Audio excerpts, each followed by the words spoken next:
الباب.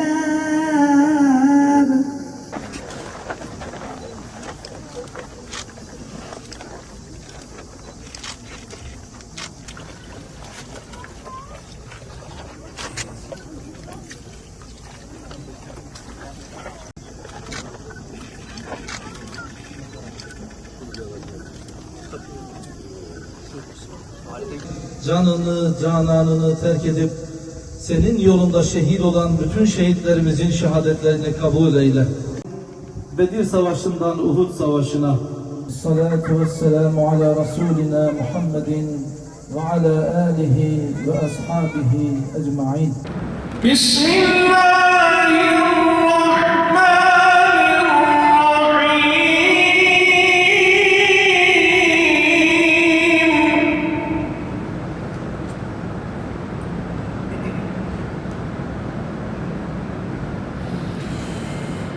من المؤمنين رجال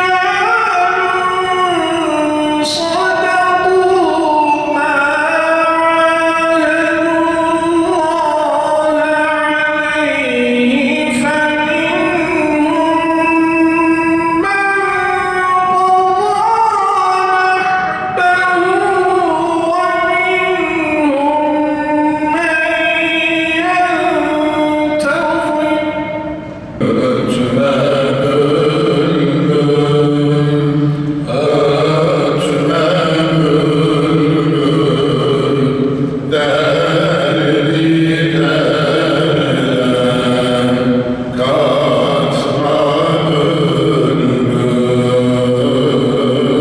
قضى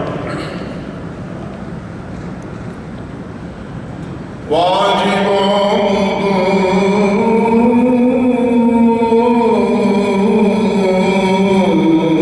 cümle işten her kuman. Bir kez Allah neyse aşkıyla insan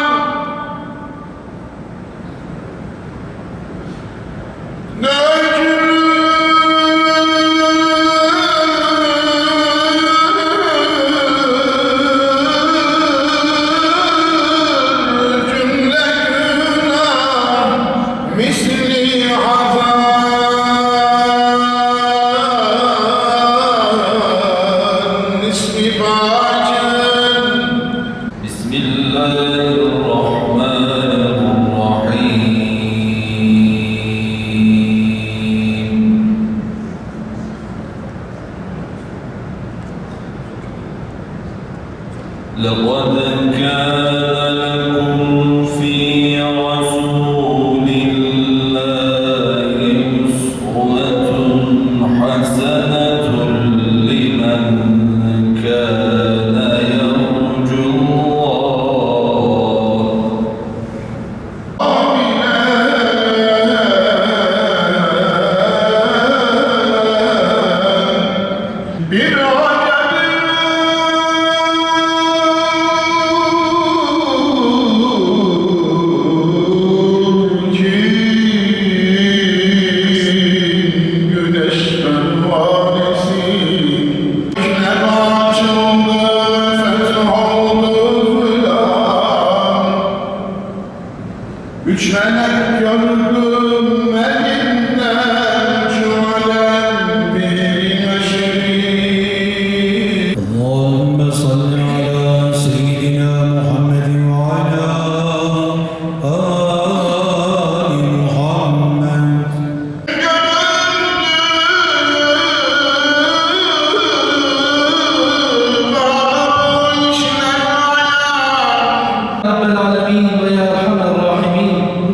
okunmasında salaların büyük etkisini gördük. Ya Rabbi ezanlarımızı dindirtme, salalarımızı eksiltme Ya Rabbi. Onları kendi emellerinde kullanmak isteyenlere Ya Rabbi sen fırsat verme. Ya Rabbi sen ikram eyle, onların yüzlerini güldür Ya Rabbi. Bizlere bu dünyada ve ahirette iyilikler ve güzellikler nasip eyle. Bizleri, anne babamızı ve bütün müminleri bağışla Ya Rabbi. Şüphesiz ki sen dualarımızı işiten ve kabul edensin. Amin. Amin. Ve selamun alel murselin. Velhamdülillahi Rabbil alemin. Rabbena tekabbel minna bihurmetil Fatiha. Allahu Ekber.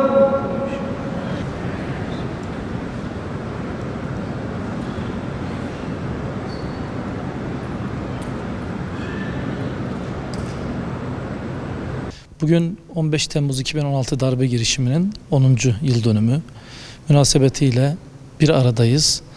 O gün gerçekten çok farklı bir gündü.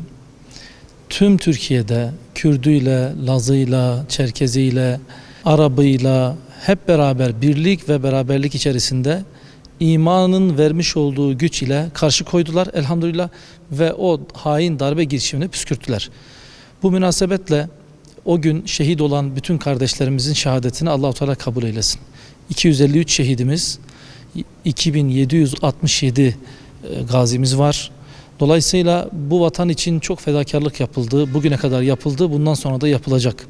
Nasıl ki Ruslar Erzurum'u kuşatmak için şehre yaklaştığında o zamanın müftüsü ezanlarımızın okunmasını, minarelerden özellikle salaların okunmasını ve bu salah sonucunda halkın sokağa inmesine vesile olduysa 15 Temmuz darbe girişiminde de salahlarımızın böyle etkisi olduğu, salahlarımızla minarelerden yükselen o güzel salahlar ile vatandaşlarımız sokaklara indiler. Tekbirlerle, salavatlarla eşlik ederek o gün hain darbe girişimine karşı koydular. İnşallah bundan sonra da böyle bir kalkışma olmaz. İnanıyoruz ki devletimizin ve milletimizin ferasetiyle bir daha böyle bir girişim, böyle bir işgal hareketi ülkemizde görülmez. Böyle temenni ediyoruz. Bizler de bugün valiliğimizin koordinesinde Malatya İl Müftülüğü olarak kabir ziyaretleri, şehitlerimizi kabrinin başında andık. İnşallah gün içerisinde şehitlerimizin ailesini, o bizlere emanet olan aileleri ziyaret edeceğiz. Akşam da ana programımız olan saat 9'daki programa geçiş yapacağız.